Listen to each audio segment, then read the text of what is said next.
Hi എല്ലാവർക്കും നമസ്കാരം. ഞാൻ എക്സ്പ്ലെയിൻ ചെയ്യാൻ പോകുന്നത് ഡാൻഡഡാൻ എന്ന ആനിമി സീരീസിന്റെ സീസൺ 2 എപ്പിസോഡ് 7 ആണ്. സോ നമുക്ക് വീഡിയോയിലേക്ക് പോകാം. എപ്പിസോഡിന്റെ സ്റ്റാർട്ടിങ്ങിൽ അവർ ആ റെസ്റ്റോറന്റിൽ ഒരു സ്ഥലത്തിരിക്കുന്നു. ഇങ്ങനെ ഇരിക്കെ മൂക്കോയും മീക്കോയും മോമയെ ശല്യം ചെയ്യുന്നുണ്ട്. അപ്പൊ മൂക്കോ പറയുന്നുണ്ട്, ഒക്കാറൂൻ നീ ഒന്നും ഓർഡർ ചെയ്യില്ലല്ലോ, ഇത് ഒക്കാറൂൻ മിസ് ആയാസെ ഇത്ര കഷ്ടപ്പെട്ട് വർക്ക് ചെയ്യുമ്പോൾ ഞാൻ എന്തെങ്കിലും ഓർഡർ ചെയ്യണ്ടേ? ഇത് കേട്ട് അവർ നീയല്ലേ കുറച്ചു മുമ്പ് പറഞ്ഞത് നിനക്കൊന്നും വേണ്ടെന്ന്. മോമോ അവർക്ക് ഫുഡ് സെർവ് ചെയ്യുമ്പോൾ അവർ രണ്ടുപേരും മോമയുടെ അത് ശരിയല്ല ഇത് ശരിയല്ല എന്ന് പറഞ്ഞ് അവളെ കളിയാക്കുന്നു. ദെൻ അവർ എല്ലാവരും അവിടെ നിന്നൊരു ഫോട്ടോ എടുക്കുന്നു. ശേഷം തന്നെ നാണം കെടുത്താൻ വന്നതിൽ മോമോ അവരോട് ദേഷ്യപ്പെടുന്നു. അപ്പൊ മോമോ പറയുന്നുണ്ട്, ഞാൻ കരുതി നിങ്ങൾ പറഞ്ഞത് സാധാരണ റെസ്റ്റോറന്റ് ആണെന്ന്. ഇങ്ങനെ മോമോ അവിടെ പെട്ടുപോയതാണെന്ന് പറയുന്നുണ്ട്. ഇതിന് കാരണം മോമോ ഇപ്പൊ വർക്ക് ചെയ്യുന്നത് ഒരു മെയ്ഡ് റെസ്റ്റോറന്റിലാണ്. ഇവിടെ മെയിൻലി മോമയെ പോലുള്ള ഗേൾസ് ആയിരിക്കും സർവ് ചെയ്യുക. ഇങ്ങനെ അവർ സർവ് ചെയ്യുമ്പോൾ വളരെ ക്യൂട്ടും പൊളൈറ്റുമായി അവിടെ വരുന്ന കസ്റ്റമേഴ്സിനെ തന്റെ മാസ്റ്ററായി കണ്ടു വേണം സർവ് ചെയ്യാൻ. ബട്ട് ഇവിടെ ഫിസിക്കൽ കോൺടാക്ട് ഒന്നും അലൗഡ് അല്ല. ആൻഡ് ഫോട്ടോ എടുക്കണമെങ്കിൽ അവരുടെ പെർമിഷനോ പൈസയോ വേണം. ദെൻ മോമോ അവരോട് അവിടെ നിന്ന് പോകാൻ പറയുന്നുണ്ട്. ഇങ്ങനെ മോമോക്ക് ഒരു പണി കൊടുത്ത സന്തോഷത്തിൽ രണ്ടുപേരും ഒക്കാറൂനെ വിളിച്ച് അവിടെ നിന്ന് പോകുമ്പോൾ ഒക്കാറൂൻ തനിക്ക് അവിടെ നിൽക്കണമെന്ന് പറയുന്നു.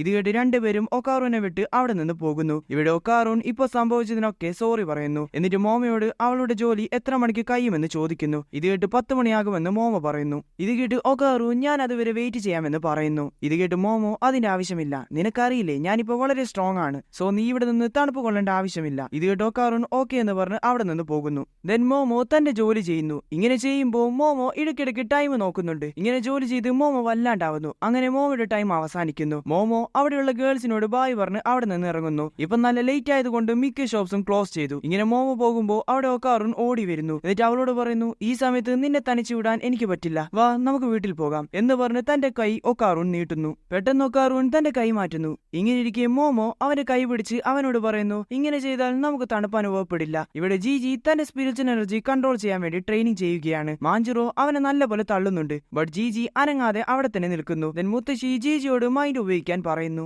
എന്നിട്ട് അവന്റെ ദേഹത്ത് സോയാ സോസിന്റെ ഒരു ഡ്രോപ്പ് ആക്കുന്നു. ഇത് കാരണം ഈവിലായി പുറത്തു വരാൻ ശ്രമിക്കുന്നുണ്ട്. ബട്ട് ജിജി അതിനെ കൺട്രോൾ ചെയ്യുന്നു. ഇപ്പൊ ജിജിക്ക് ഈവിലയെ ഒരു പരിധി വരെ കൺട്രോൾ ചെയ്യാൻ സാധിക്കും. ബട്ട് മുത്തശ്ശി പറയുന്നു, ഇത് റൂം ടെമ്പറേച്ചറിലുള്ള സാധനമാണ്, വളരെ തണുപ്പുള്ള എന്തെങ്കിലും അവനെ ടച്ച് ചെയ്താൽ അവൻ ഉടനെ ഈവിലയായി മാറും. ഇങ്ങനെ ഇവർ സംസാരിക്കുമ്പോൾ അവിടെ മോമോയും ഒക്കാറൂനും വരുന്നു. ഇത്ര ലേറ്റ് ആയി വരുന്നത് കണ്ട് മുത്തശ്ശി മോമയോട് ചോദിക്കുന്നു, നീ എന്താ ഇത്ര ലേറ്റ് ആയത്? ഇത് കേട്ട് മോമോ പാർട്ട് ടൈം ജോബ് ചെയ്യുന്ന കാര്യം മുത്തശ്ശിയോട് പറയുന്നു. ഇങ്ങനെ ഇരിക്കെ ഐറയും ജിജിയും അവരുടെ അടുത്തേക്ക് ഓടി വരുമ്പോൾ അവർ തമ്മിൽ കൂട്ടിയിടിച്ച് ഐറയുടെ കോൾഡ് കോഫി ജിജിയുടെ ദേഹത്താകുന്നു. ഇത് കണ്ടത് മോമയും ഒക്കാറൂനും അവന്റെ ദേഹത്ത് ചൂടുവെള്ളം വയ്ക്കാൻ ശ്രമിക്കുന്നുണ്ട്. ബട്ട് ഈവിലായി തന്റെ കേസർ ഹൗസ് വെച്ച് അതൊക്കെ കവർ ചെയ്യുന്നു. എന്നിട്ട് മോമയെ മാത്രം അതിനകത്ത് ട്രാപ്പ് ആക്കുന്നു. മുത്തശ്ശി ടാലിസ്മാൻ ഉപയോഗിച്ച് ആ കേസർ ഹൗസ് ഇല്ലാതാക്കാൻ ശ്രമിക്കുന്നു. ബട്ട് അതൊന്നും തന്നെ വർക്ക് ചെയ്യുന്നില്ല.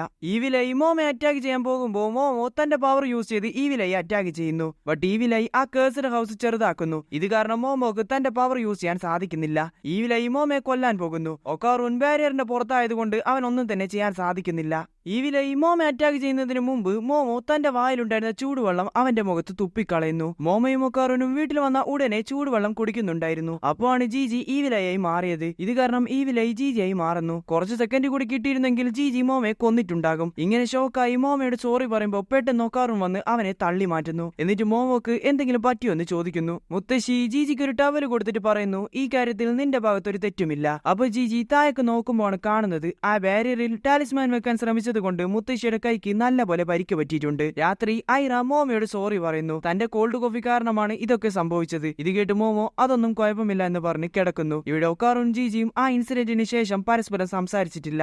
അടുത്ത ദിവസം ഒക്കാറൂൻ ബോക്സിംഗ് ഏലിയനെ കാണാൻ പോകുന്നു. ബോക്സിംഗ് ഏലിയൻ ഇപ്പൊ ഒരു ഹ്യൂമനെ പോലെയാണ് ഉള്ളത്. ഒക്കാറൂൻ അവിടെ വന്നത് ബോക്സിംഗ് പഠിക്കാൻ വേണ്ടിയാണ്. പ്ലീസ് എന്നെ നിങ്ങളുടെ സ്റ്റുഡന്റ് ആക്കാമോ? ബട്ട് ബോക്സിംഗ് ഏലിയൻ അതിന് സമ്മതിക്കുന്നില്ല. വയലൻസ് നല്ലതല്ലെന്നാണ് ബോക്സിംഗ് ഏലിയൻ പറയുന്നത്. ശേഷം ബോക്സിംഗ് ഏലിയൻ ഒക്കാറൂനോട് കുറച്ച് ചാക്കെടുക്കാൻ പറയുന്നു. ഈ ജോലി ചെയ്ത ബോക്സിംഗ് ഏലിയൻ തന്നെ സ്റ്റുഡന്റ് ആക്കുമെന്ന് കരുതി ഒക്കാറൂൻ എല്ലാ ചാക്കും എടുത്ത് അകത്ത് വെക്കുന്നു. ബട്ട് ബോക്സിംഗ് ഏലിയൻ ഇപ്പോഴും അതിന് സമ്മതിക്കുന്നില്ല.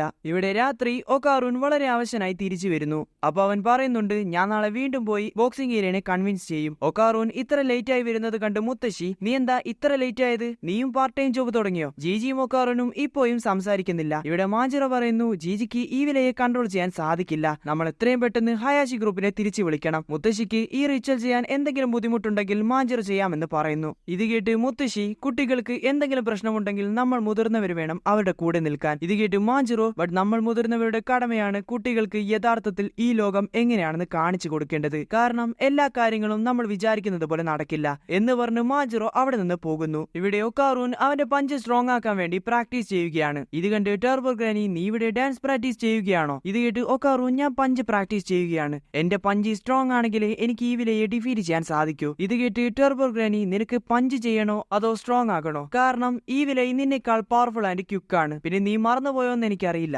നിന്റെ ഉള്ളിൽ എന്റെ പവേഴ്സ് ഉണ്ട്. ദെൻ ടർബോ ഗ്രാനി വീണ്ടും അവനോട് ചോദിക്കുന്നു, നിനക്ക് പഞ്ച് ചെയ്യണോ അതോ സ്ട്രോങ് ആകണോ? ഇത് കേട്ട് ഒക്കാറൂൻ എനിക്ക് സ്ട്രോങ് ആകണമെന്ന് പറയുന്നു. ടർബോ ഗ്രാനി ഒക്കാറിനോട് തന്റെ കൂടെ വരാൻ പറയുന്നു. കാരണം ടർബോ ഗ്രാനിയുടെ പവേഴ്സ് ഒക്കാറൂൻ നല്ലപോലെ യൂസ് ചെയ്യുന്നില്ല. സോ ടർബോ ഗ്രാനി അവനെ ഹെൽപ്പ് ചെയ്യാൻ പോവുകയാണ്. ഇവർ പോകുന്നത് ഐറ കാണുന്നുണ്ട്. ഐറയും അവരെ ഫോളോ ചെയ്ത് പോകുന്നു. ടർബോ ഗ്രാനി ഒക്കാറിനെ കൊണ്ടുവന്നത് അവന്റെ സ്കൂളിലേക്കാണ്. ഇങ്ങനെ അവർ അതിന്റെ അകത്ത് കയറുമ്പോൾ അവിടെ ഐറ വരുന്നു. എന്നിട്ട് ഒക്കാറിനോട് ചോദിക്കുന്നു, ടാക്കക്കുറ, നീ രാത്രി സ്കൂളിൽ എന്താണ് ചെയ്യുന്നത്? ടർബോ ഗ്രാനി ഐറയോട് തിരിച്ചു പോകാൻ പറയുന്നു. ഇത് കേട്ട് ഐറ ആക്രോബാറ്റിക് സിലിക്കായി മാറി ടർബോ ഗ്രാനിയെ അടിക്കുന്നു. ഒക്കാറൂൻ രണ്ടുപേരോട് സ്റ്റോപ്പ് ചെയ്യാൻ പറയുന്നു. എന്നിട്ട് ഐറയോട് എല്ലാ കാര്യങ്ങളും തുറന്നു പറയുന്നു. ഇത് കേട്ട് ഐറ തനിക്കും സ്ട്രോങ് ആകണമെന്ന് പറഞ്ഞ് അവരുടെ കൂടെ പോകുന്നു. ടർബോ ഗ്രാനി ഒരു മ്യൂസിക് ക്ലാസ്സിൽ കയറുന്നു. അവിടെ കുറെ മ്യൂസീഷ്യൻസിന്റെ ഫോട്ടോ ഒക്കെ ഉണ്ട്. ഐറ പേടിക്കുന്നത് പോലെ ആക്ട് ചെയ്ത് ഒക്കാറൂന്റെ അടുത്ത് നിൽക്കുന്നു. അപ്പൊ പെട്ടെന്ന് എന്തോ ശബ്ദം കേട്ട് ഐറ ടെൻഷനായി ഒക്കാറൂന്റെ തലക്കിട്ടൊരു അടി കൊടുക്കുന്നു. ആ ശബ്ദം പിയാനോയുടെ ആയിരുന്നു. അത് ഉണ്ടാക്കിയത് ടർബോ ഗ്രാനിയാണ്. ഇത് കണ്ട് ഐറ ടർബോ ഗ്രാനിയോട് ദേഷ്യപ്പെടുന്നു. ടർബോ ഗ്രാനി ഒക്കാറൂനോട് പറയുന്നു, പിയാനോയുടെ ശബ്ദത്തിന്റെ കൂടെ ജമ്പ് ചെയ്. ഇത് കേട്ട് ഒക്കാറൂനും ടർബോ ഗ്രാനി പറയുന്നത് പോലെ ജമ്പ് ചെയ്യുന്നു. ടർബോ ഗ്രാനി പറയുന്നു, ഇതാണ് നിന്റെ കോമ്പാക്ട് റിതം. ഇനി നമുക്ക് ഈ വിലയുടെ നോക്കാം, അത് ഇതിനേക്കാൾ ഫാസ്റ്റ് ആണ്. ഇവിടെ ഒക്കാറൂൻ ഒരു ജമ്പ് എടുക്കുന്ന ടൈമിൽ ഈ വില 4 ആക്ഷൻ കംപ്ലീറ്റ് ചെയ്യും. ഇത് കേട്ട് ഒക്കാറൂൻ, അപ്പൊ ഈ വില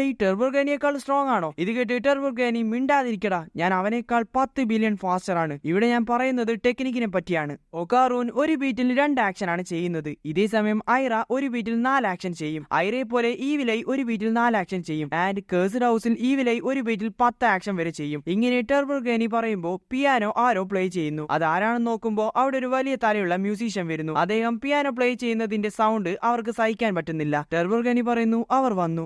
ആരാണ് അവർ വൃത്തികെട്ട രീതിയിൽ പിയാനോ പ്ലേ ചെയ്തത്? നോക്കുമ്പോൾ അവിടെ 6 വലിയ തലയുള്ള മ്യൂസീഷ്യൻസ് വരുന്നു. അവർ ഓരോരുത്തരും ഡിഫറെന്റ് ഇൻസ്ട്രുമെന്റ്സ് ആണ് യൂസ് ചെയ്യുന്നത്. ഇവരൊക്കെ പ്രേതങ്ങളാണ്. ആരെങ്കിലും മോശമായി ഇൻസ്ട്രുമെന്റ്സ് യൂസ് ചെയ്താൽ അവർ പുറത്തു വരും. അങ്ങനെ ഈ സീനോട് കൂടി ഈ എപ്പിസോഡ് അവസാനിക്കുന്നു. സോ വീഡിയോ ഇഷ്ടപ്പെട്ടാൽ സബ്സ്ക്രൈബ് ചെയ്യുക ആൻഡ് അടുത്ത എപ്പിസോഡിൽ കാണാം. ബൈ.